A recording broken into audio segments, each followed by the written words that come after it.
안녕하세요. 자, 오늘부터 이제 기본 이론 강의에서 처음부터 이제 차근차근 볼 거고요. 우리 강의는 3개월이죠. 1월부터 시작해서 3월 달까지 한 번에 보게 되는데, 자, 보통 이제 제가 학원에서 2달 과정으로 많이 해요. 근데 2달 과정을 하면 아무래도 좀 뭐죠, 이렇게 뒷부분이 좀 날아가고 좀 진도 때문에 고통을 많이 받는데, 3개월 정도면 여러분하고 저하고 아주 자세히 끝까지 자세히 볼 수 있고요. 충분하고, 다만 저하고 같이 한번 보는 걸 끝나는 게 아니라 여러분들이 뭐죠? 동영상을 이용해 가지고 계속해서 뭐죠? 복습을 하시면서 쫓아오셔야 된다는 거 말씀드리고, 다시 말하면 이 3개월 동안 저하고 꼴랑 한 번 보면은 어떤 문제가 있냐면 3개월째 첫째 달 게 다 까먹어요. 그죠? 이 3개월이라는 게 좀 맹점이 있으니까 자세하게 차근차근 한다는 장점은 있지만 끝날 때쯤 되면 앞에 분 하나도 기억 안 나고 이런 일이 발생할 수가 있기 때문에 뭐가 필수죠? 복습은 필수다. 복습을 하시면서 차근차근 따라오시면 요 3월달까지 가게 되면은 민법 우리가 충분히 거의 뭐 어느 정도 수준까지 오를 수가 있습니다. 근데 실제로 우리가 강의를 해보면 요 초창기에 결정된 실력이 유지가 되는 것 같아요. 유지가. 참 묘해요. 그러니까 이게 어떤 게 있냐면, 그러니까 우리는 그렇게 인원이 많지 않지만 인원이 많은 학원들을 뭐 이렇게 한 100명, 200명이다 그러면 한 여름쯤 되면은 공부 잘 하시는 분들, 공부가 좀 안 되시는 분에게 나누게 되거든요. 근데 그분들이 안 되시는 분들이 여름이 돼가지고 막 열심히 해서 뭔가를 극복하려고 하면 이게 극복이 안 돼. 그러니까 결국은 요 처음에 하는 요 봄까지 하는 요 첫 번째 기본 강의가 결국 뭐죠? 실력을 결정하는 바로미터가 되는 거고요. 여기서 실력이 결정이 되고 그 후에 노력을 하더라도 이것이 뭐죠? 극복되지 않는 일이 발생하기 때문에 요 3개월 과정이 대단히 중요하고요. 어차피 요 3개월 동안 1년 농사, 1년 동안 공부가 다 결정된다고 생각하시면서 따라오시면 돼요. 그래서 제가 그리고 제가 지금 수업이 6시 40분부터잖아요. 40분부터인데, 3시간 반 해야 될 것 같아요. 그래서 앞으로는 10시 10분에 끝날 겁니다. 10시 10분. 근데 오늘은 3시간만 할게요. 제가 원래는 오늘 10시 10분까지 하려고 했는데, 제가 몸이 좀 안 좋아. 허리가 삐끗해가지고, 그래서 지금은 오늘은 9시 40분까지만 할 거고, 다음 주부터는 뭐죠? 10시 10분까지 할 거니까 그렇게 하시고 오시면 될 것 같아요. 자, 이제 진도를 나가는데요. 우리가 어디를 펴야 되냐면, 37페이지를 펴야 돼요. 37페이지. 자, 그럼 1페이지부터 36페이지까지는 왜 안 하느냐? 시험 범위가 아니에요. 그래서 1페이지부터 36페이지까지는 시험 범위는 아니지만 민법의 기초로서 한번 읽어봐셨으면 좋겠다. 이런 의미에 넣는 거니까 그 부분은 그냥 쭉 소설책 보듯이 읽어보시고, 만약에 1페이지, 36페이지 중에서도 시험에 나올 만한 것 뒤에서 또 배우기 때문에 우리는 몇 페이지부터 공부를 하시면 되냐면 37페이지 권리의 변동부터 공부하면 됩니다. 자, 37페이지 권리 변동 일반론에서 권리 변동의 의의가 나와요. 의의는 뭐죠? 권리가 발생하고 변경되고 소멸되는 것이 뭐죠? 권리의 변동이다. 권리 변동의 모습 또 나와있죠? 발생, 변경, 소멸해서 넘겨보시면 권리의 발생에서 뭐가 나오냐면 취득이 나와요. 자, 공부를 처음 시작하실 때 조심할 것은 교재에 나오는 예들을 외우려고 하지 마시고, 그 다음에 교재 나오는 얘들이 무슨 말인지 모르겠어요? 그래도 어떻게 해요? 지나가는 겁니다. 그러니까 제가 교재에 나오는 얘들 중에서 제가 설명 안 드리는 거는 어떻게 해요? 뒤에서 아주 자세하게 공부할 것들이기 때문에 얘를 설명 안 드리는 거니까는 너무 처음에 막 다 하려고 하지 마시고 그냥 얘들은 그냥 그런 게 있구나라는 정도예요. 특히 앞부분은 뭐죠? 용어 정리라 생각하시면 돼요. 자, 이런 문제예요. 자, 갑이라는 사람이 A라는 건물을 새롭게 신축을 했어요. 그러면 갑은 이 건물에 대해서 소유권을 갖게 되는데, 이때 갑은 맨 처음으로 소유권을 갖게 되니까 이런 걸 우리가 뭐라 그러냐면 원시 취득이라고 해요. 다시 말하면 누구한테 권리를 넘겨받은 것이 아니라 맨 처음으로 권리를 갖게 되면 이게 뭐죠? 원시취득인 거예요. 근데 교재 보시면은 1 해가지고 절대적 발생 이렇게 나와 있잖아요. 그죠? 가로에 뭐라고요? 원시취득 이렇게 나와 있고. 그럼 절대적 발생이란 말이 뭐냐 생각해 보면 우리가 앞으로 이제 민법에서 쓰는 절대라는 말은 우리가 보통 일반적으로 우리가 통상적으로 절대를 반드시 꼭 이런 의미로 쓰잖아요. 네가 먹었지. 나 절대로 안 먹었어 이러잖아요. 그죠? 근데 민법에서는 절대라는 말은 무슨 의미로 이해되냐면 모든 사람이라는 의미로 이해할 거예요. 그 다음에 상대라는 말도 우리가 보통 뭐 아인슈타인의 상대성을 이랬다 저랬다는 뜻인가요? 근데 민법에서는 그게 아니라 특정된 사람 이런 의미를 쓸 거예요. 그래서 앞으로 우리는 절대 그러면 모든 사람, 상대 그러면 뭐죠? 특정된 사람이에요. 그래서 만약에 절대권이다 그러면 모든 사람에게 주장할 수 있는 권리, 상대권이다 그러면 특정된 사람에게만 주장할 수 있는 권리, 절대적 무효 그러면 모든 사람에게 무효, 상대적 무효 그러면 특정된 사람에게만 무효 이런 말이에요. 그러면 이걸 원시취득을 다른 말로 뭐라 그러냐면 절대적 발생이라고 하는데 왜 절대적 발생이라고 하냐면 요 갑이 건물을 신축하게 되면 요 소유권이라는 권리가 새롭게 발생하게 되는데 이때는 갑의 입장에서뿐만 아니라 세상 모든 사람들이 봤을 때 없던 권리가 새롭게 생기니까 이거 우리가 뭐라는 거죠? 절대적 발생이라고 하는 거죠. 그죠? 다시 말하면 권리를 기준으로 하면 없던 권리가 생기니까 세상 모든 사람들이 봤을 때 새로운 권리가 생기니까 절대적 발생이고요. 주체를 기준으로 하면 맨 처음으로 소유권을 갖게 된 것이니까 누구한테 넘겨받은 것이 아니니까 뭐라 그러죠? 원시취득이라고 하는 거죠. 근데 갑이 이 건물을 을에게 팔았어요. 을에게 팔고 갑이 을에게 이전 등기를 해주면 을이 뭘 갖게 되냐면 소유권을 갖게 되는데 이때 을의 소유권은 갑이 가지고 있는 것을 넘겨받은 것이니까 이걸 우리가 뭐라 그래요? 승계취득이라고 하고요. 이 승계취득을 우리가 다른 말로 뭐라 그러냐면 상대적 발생이라고 하는 거예요. 자, 왜 그러냐면 보세요. 지금 을이라는 특정된 사람 입장에서만 소유권이 생긴 거죠. 다른 사람들이 봤을 때는 요 A 건물의 소유권은 언제 생긴 거냐면 이미 갑이 건물을 신축했을 때 생긴 거잖아요. 그래서 이 경우에는 을이라는 특정된 사람 입장에서만 권리가 생긴 것이니까 요 우리가 승계취득 또는 뭐라고 하죠? 상대적 발생이라고 하는 거죠. 그죠? 근데 이 승계취득이 밑에 보시면 둘로 나오죠. 갑은 이전적 승계와 설정적 승계. 자, 이런 얘기죠. 자, 갑이 을과 만나서 매매 계약을 하고 갑이 을에게 이전 등기를 하면 을은 갑으로부터 소유권을 넘겨받은 것이니까 승계취득인데 특징은 을이 소유권을 취득하게 되면 갑의 소유권은 소멸하거든요. 이런 거 우리가 뭐라 하느냐면 이전적 승계라고 하는 거죠. 근데 만약에 갑이 이 건물을 병에게 전세권을 줬어요. 그러면 병은 이 전세권을 누구로부터 넘겨받은 거냐면 갑으로부터 넘겨받은 거니까 이것도 뭐예요? 승계취득이긴 한데 특징은 병이 전세권을 넘겨받는다고 하더라도 갑의 소유권은 뭐 되지 않아요? 소멸되지 않으니까 이런 거 우리가 뭐라 그러죠? 설정적 승계라고 한다. 다시 말하면 권리를 넘겨줌으로써 구권리자 갑의 권리가 만약에 소멸되고 있다면 이걸 우리가 이전적 승계라고 하고요. 권리를 넘겨줬는데도 불구하고 구권리자 갑의 권리는 소멸되지 않고 있다면 이걸 우리가 설정적 승계라고 하는 거죠. 이해되시죠? 그죠?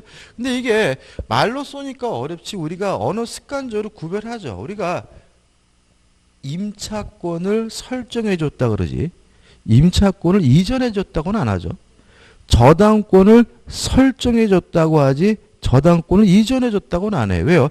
내가 그 사람에게 저당권을 주더라도 내 소유권은 뭐 되지 않아요? 소멸되지 않으니까. 이런 거 우리가 뭐죠? 설정적 승계라고 하는 거죠. 그 다음에 이전적 승계가 다시 둘로 나뉩니다. 나번해가지고 특정 승계, 포괄 승계죠. 다시 말하면 요 이전 승계가 특정 승계와 포괄 승계로 나뉜다. 여기서 예를 들고 있는 요 매매는 뭐죠? 특정 승계죠. 왜냐하면 갑이 가지고 있는 권리 중에서 오로지 요 A 건물에 관한 소유권, 특정된 권리만 넘어오니까 요 매매와 같은 것은 뭐가 되는 거죠? 특정 승계가 되거든요. 근데 만약에 상속은 안 그렇죠? 상속은 갑이 가지고 있던 모든 권리와 의무가 한꺼번에 넘어오니까 뭐가 되는 거죠? 포괄 승계예요. 근데 참고로 우리가 문제 푸실 때 가끔 요 포괄 승계도 이전적 승계 예라는 걸 자꾸 까먹게 되는데 조심하시 바라고. 이전적 승계가 특정 승계와 포괄 승계 둘로 나뉜다는 것만 유의하시면 되는 거죠. 그 다음에 권리의 변경에서 우측에 메뉴에 보시면 뭐가 나오냐면 주체의 변경이 나오죠. 자, 이건 뭐냐면 이전적 승계를 주체의 변경이라고 한다. 다시 말하면 이전적 승계와 주체의 변경은 같은 거다. 자, 왜 그러냐면 갑이 을과 만나서 매매 계약을 하고 이전 등기를 하면 갑의 소유권은 소멸하는 대신 을에게 소유권이 넘어오니까 뭐가 되죠? 이전적 승계인데 결과적으로 요 소유권의 주체가 갑에서 소유권의 주체가 뭐로 바뀌고 있죠? 을로 바뀌고 있잖아요. 따라서 요 주체 변경이라는 것은 특별한 것이 아니라 무엇과 똑같은 말이죠? 이전적 승계와 같은 말이다. 다시 말하면 이전적 승계를 하게 되면 주체가 변경되게 된다. 이런 거죠. 근데 좀 설명이 필요한 것은 우측에 내용의 변경과 작용의 변경입니다. 시험에 잘 나는 부분은 아니에요. 자, 내용의 변경은 두 가지가 있어요. 첫째, 질적 변경과 양적 변경. 이렇게 둘로 나뉘게 되고요. 이것과 구별해야 될 것이 뭐냐면 작용의 변경입니다. 이것도 이 안에 두시면 나중에 어렵게 느껴지시는데 일단 결론부터 말씀을 드리면 질적 변경이라는 것은 뭐냐 하면 권리 자체가 다른 권리로 뒤바뀌는 거 우리가 질적 변경이라고 해요. 양적 변경이란 건 뭐냐면 권리 자체는 바뀌지 않고요. 권리자로서 할 수 있는 일의 양이 바뀌는 것을 우리가 양적 변경이라고 하고요. 작용의 변경은 권리 자체 바뀌지 않고요. 양도 바뀌지 않고 뭐만 바뀌냐면 작용만 바뀌는 걸 우리가 작용의 변경이라고 해요. 일단 질적 변경하면 어렵게 생각하지 마시고 그냥 권리가 다른 권리로 바뀌는 게 질적 변경이구나. 가장 대표적인 것이 뭐냐면 이런 겁니다. 제가 아파트에 살고 있는데 저는 그 아파트의 세입자 임차권을 가지고 있었어요. 근데 제가 열심히 저축을 해가지고요. 그 아파트를 돈 주고 샀거든요. 그럼 저의 권리는 임차권에서 뭐로 바뀝니까? 소유권으로 바뀌겠죠. 그러면 권리 자체가 다른 권리로 바뀌었으니까 이런 거 우리가 뭐죠? 질적 변경이라고 한다. 어렵지 않죠, 그죠? 시험에 나왔던 건 이런 게 나왔어요. 자, 갑이라는 사람이 A라는 건물을 가지고 있는데 을과 만나가지고 매매 계약을 했습니다. 그럼 매매 계약을 하면 갑은 을에게 매매 대금을 청구할 수 있는 매매 대금 청구권을 갖게 되잖아요. 근데 이 을, 거지 같은 놈이 돈을 안 줘요. 그럼 결국은 어떻게 해요? 실제로 제가 좀 항상 수업하다 보면 가끔 상담하시는 분들 중에서 제일 어려운 게 뭐죠? 상대방이 돈 없을 때. 그죠? 아, 제가요, 뭐, 이번에 뭘 했는데 돈을 못 받고 있거든요. 근데 어떻게 해야 되나요? 돈 있어요? 그 사람이? 없는데? 그럼 어떻게 받아? 그러니까 솔직히 돈 없는 놈이 세상에서 뭐예요? 제일 무서운 놈인 거예요. 솔직히. 뭐, 재산이 있으면 뭐, 압류를 할 거 아니야. 아무튼, 돈을 안 주길래 결국은 방법 없습니다. 뭐, 때려 죽일 수도 없는 거죠. 다시 말하면, 결국은 네가 나하고 매매 계약을 하고 매매 대금을 안 줬기 때문에 나에게 손해가 발생했다. 따라서 손해배상을 해다오. 뭘 청구하게 됩니까? 손해배상을 청구하겠죠. 그러면 원래 갑이 가지고 있던 권리가 뭐였어요? 매매 대금 청구권이었는데 뭐로 바뀌었습니까? 손해배상 청구권. 권리 자체가 다른 권리로 뒤바뀐 것이니까 이런 걸 우리가 뭐라 그래요? 질적 변경이라고 한다. 그래서 아무튼 어렵게 생각하지 마시고 아, 권리가 변경된다 그러면 아, 권리가 다른 권리로 뒤바뀌나 보다. 이게 뭐예요? 질적 변경인 거죠. 그 다음에 양적 변경. 한 가지 예를 기억하시는데 자, 갑이라는 사람이 소유권을 가지고 있어요. 자, 소유권을 가지고 있다는 말은 그 물건을 사용할 수 있고 수익할 수 있고 처분할 수 있다는 얘기잖아요. 근데 갑이 요 자신의 소유물에다가 을에게 뭘 줬냐면 전세권을 설정해 주면 갑이 을에게 전세권을 설정해 주더라도 갑이 여전히 소유권자라는 점은 변함이 없는 거죠. 권리 자체는 뭐죠? 그대로인 거죠. 근데 이제 이 집에 살아야 될 사람은 더 이상 갑이 아니라 누구예요? 을이기 때문에 갑은 더 이상 사용할 수도 없고 수익할 수도 없다. 할 수 있는 일의 양이 뭐하고 있는 거죠? 줄고 있는 거죠. 다시 말하면 자신의 소유물에다가 전세권과 같은 제한 물권을 설정하게 되면 여전히 소유자이면은 변함이 없지만 더 이상 사용할 수 없고 수익할 수 없다. 할 수 있는 일의 양이 줄기 때문에 이런 걸 우리가 뭐죠? 양적 변경이라고 한다죠. 그 다음에 작용의 변경인데 작용의 변경에서 이 작용이란 말은 뭐냐면 좀 더 쉬운 말로 하면 힘입니다. 힘. 파워. 한자로 쓰면 뭐죠? 힘력자. 그럼 이렇게 되는 거죠. 권리도 그대로고 양도 그대로인데 힘, 파워만 바뀌는 것을 우리가 뭐라 그래요? 작용의 변경이라고 하고요. 얘는 두 가지를 기억해 두시면 돼요. 자, 갑이라는 사람이요. 주택 임차권을 가지고 있어요. 그럼 다 아시다시피 인도를 받고 동사무소 가서 전입신고 주민등록을 하면 이길날 뭘 갖게 되냐면 대항력을 갖게 되는데 이게 뭐죠? 작용의 변경이에요. 왜냐하면 인도받고 주민등록한다 그래서 주택 임차권이라는 권리가 다른 권리로 바뀌는 건 아니에요. 권리 자체는 뭐죠? 그대로죠. 또 주택 임차권자로서 그 주택에 거주할 수 있고 사용 수익할 수 있다. 주민등록 안 해도 할 수 있는 거잖아요. 양도 뭐죠? 변함이 없는 거죠. 다만 주민등록을 함으로써 대항력, 대항할 수 있는 뭐가 생긴 거죠? 힘이 생긴 것이니까 이런 것들을 우리가 뭐죠? 작용의 변경이라고 해요. 교재에 나와 있는 예는 임차권자가 등기하면 대항력이 생기다. 이런 얘기가 나와요. 그것도 뭐죠? 대항력. 대항할 수 있는 힘이 생기는 거니까 작용의 변경이고요. 우리 시험에 나왔던 건 여기 나왔어요. 자, 갑이 1순위 저당권이고요. 을이 2순위 저당권이에요. 근데 1순위인 갑의 저당권이 소멸됐다는 이유로 말소가 되면 을은 2순위에서 1순위로 순위가 승진되게 되는데 요 순위가 승진되는 것도 대표적인 뭐예요? 작용의 변경인 거죠. 왜냐하면 갑이 있을 때도 저당권, 없어도 저당권, 권리 자체는 변함이 없는 거죠. 실제로 우리가 저당권에 가면 자세히 배우겠지만 저당권의 가장 궁극적인 목적은 뭐냐면 안 갚으면 경매하는 거잖아요. 그죠? 다시 말해 을은 갑이 있었을 때도 경매할 수 있었고요.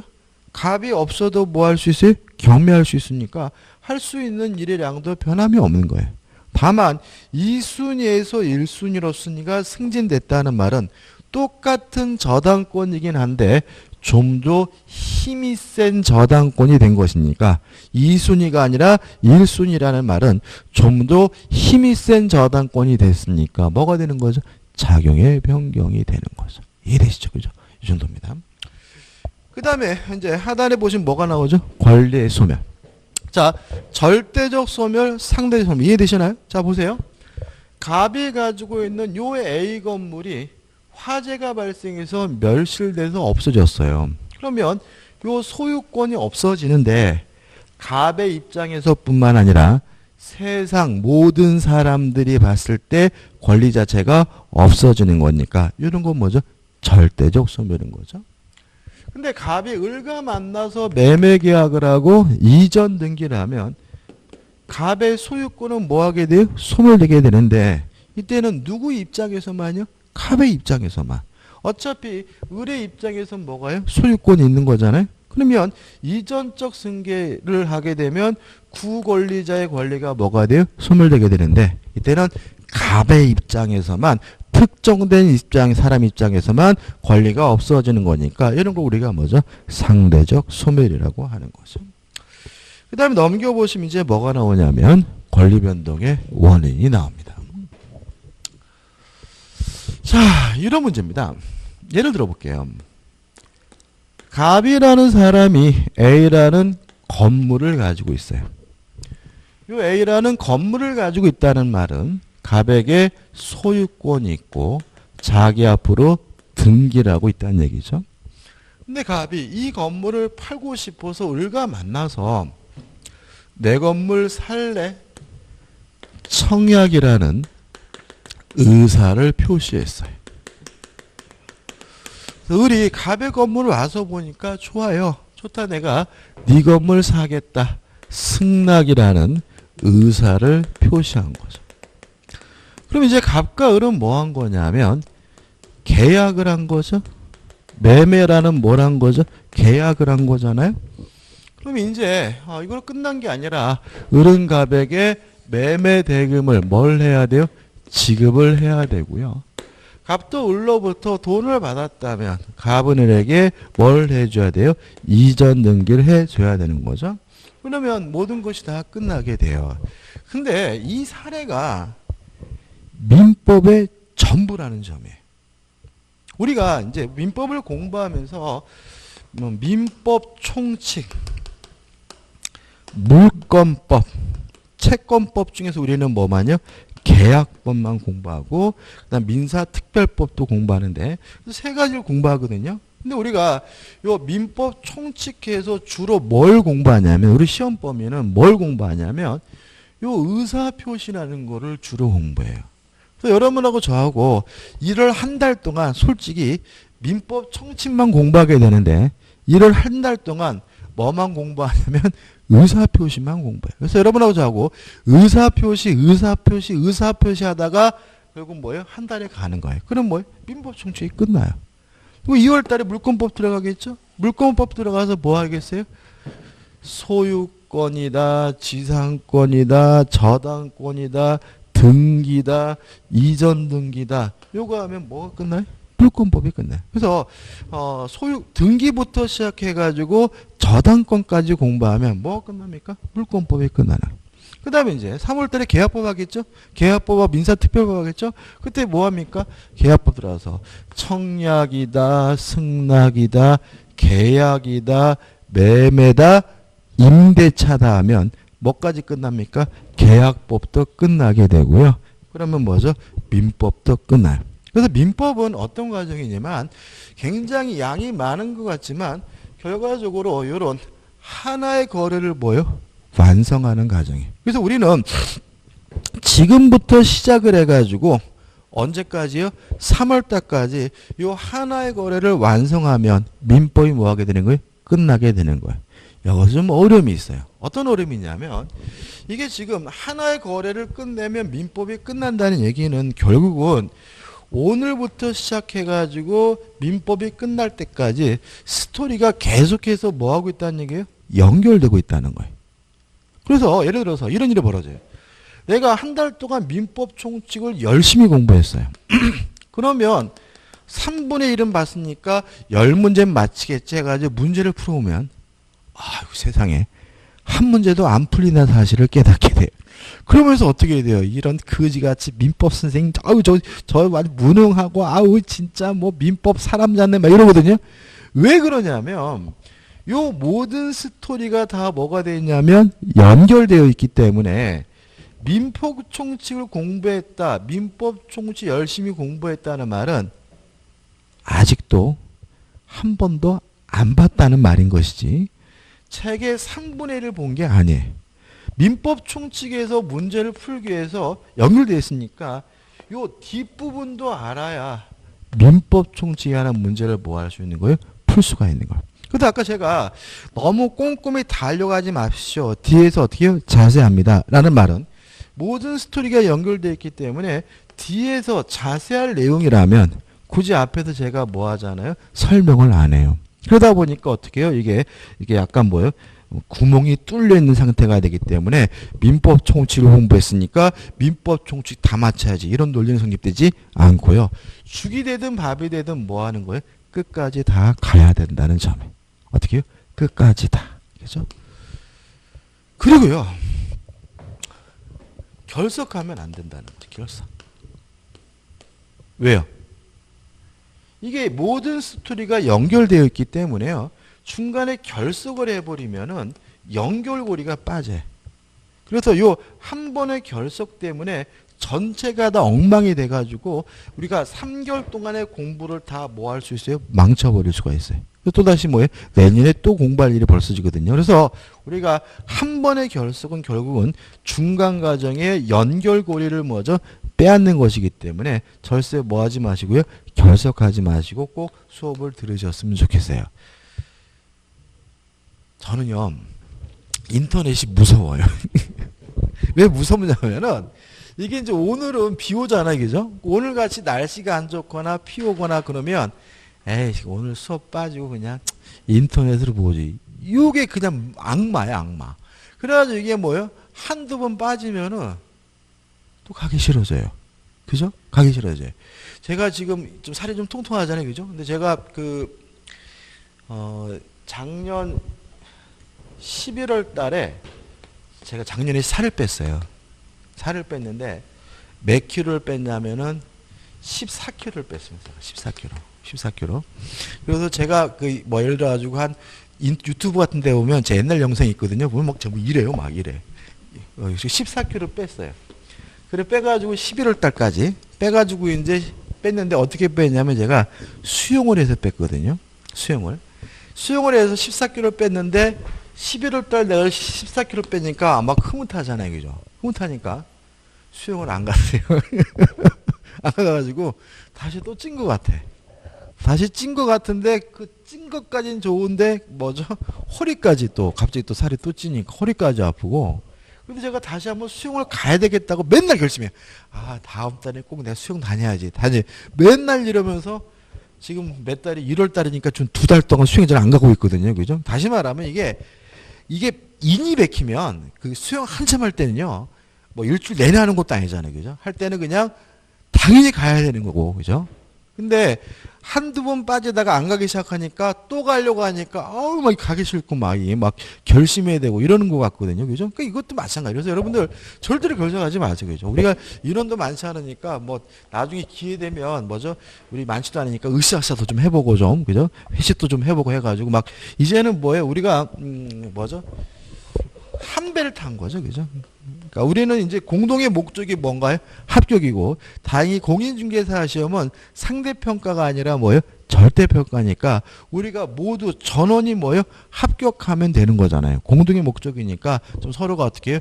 용기도 주시고 으쌰으쌰 해가지고 절대로 결석하지 마시고 최소한 몇 월 달까지는요? 3월 달까지는. 이 3개월만 견디시면 봄, 여름, 가을은 가요. 근데 이게 초반에 3개월 때 이 많이 탈락하기 때문에 제가 미리 말씀드립니다. 절대 뭐 하지 마세요? 결석하지 마시기 바랍니다. 자, 시작하죠. 자, 그래서 이제 민법이 뭐 하는 거예요? 시작이 되는 거예요. 자, 시작이 되는데, 자, 여기서 우리가 요 대금을 지급하고 이전 등기라는 것을 뭐라 그러냐면 법률 효과라고 해요. 그 사람들이 왜 대금을 지급하고 이전 등기를 했냐면 요 매매라는 계약을 했기 때문이거든요. 요걸 우리가 뭐라 그러냐면 법률 요건이라고 해요. 요 매매라는 계약을 뜯어보니까 안에는 청약이라는 의사표시도 있고 승낙이라는 의사표시도 있죠. 이런 걸 우리가 뭐라 그러냐면 법률 사실이라고 해요. 그래서 결과적으로 개별적인 사실인 법률 사실이 모여서 뭘 만듭니까? 법률 요건을 만들고요. 법률 요건이 만들어지게 되면 일정한 뭐가 생기는 거죠? 효과가 생기는 거예요. 자, 여기서 좀 생각해 볼 게 있어요. 목적물이라는 말하고 목적이라는 말하고 같은 말일까요? 다르다는 점이죠. 자, 왜 그러냐면 보세요. 요 갑과 을 간의 매매계약의 목적물은 A라는 건물입니다. 그렇지 않습니까? 그죠?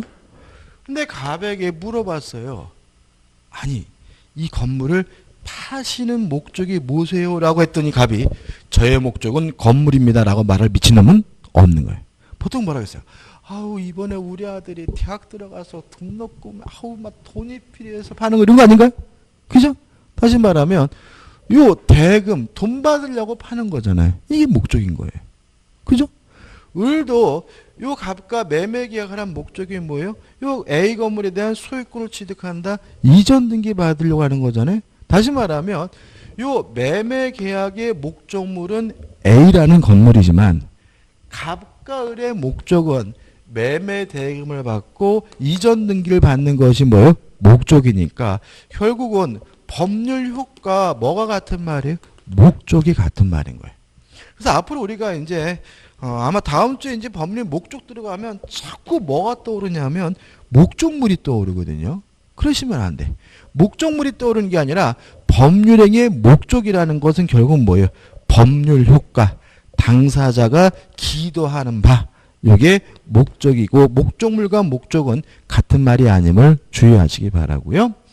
그 다음에 이제 교재 한번 볼게요. 교재에 뭐가 나오냐면 법률 요건이 나오잖아요. 한 번씩 읽어볼게요. 법률 요건. 법률 요건이란 일정한 법률 효과를 발생케 하는 원인으로서 개개의 법률 사실로 구성된다. 다시 말하면 법률 요건은 요 법률 효과의 발생을 목적으로 하는 것인데 무엇으로 구성되어 있죠? 법률 사실로 구성되어 있다. 이런 얘기고 2번 법률 사실입니다. 읽어보면 법률 요건을 구성하는 개개의 사실을 우리가 법률 사실이라고 한다. 그럼 결과적으로 어떻게 돼요? 개별적인 사실인 법률 사실이 모여서 법률 요건이 만들어지고 법률 요건이 만들어지게 되면 뭐가요? 일정한 뭐가요? 효과가 생긴다.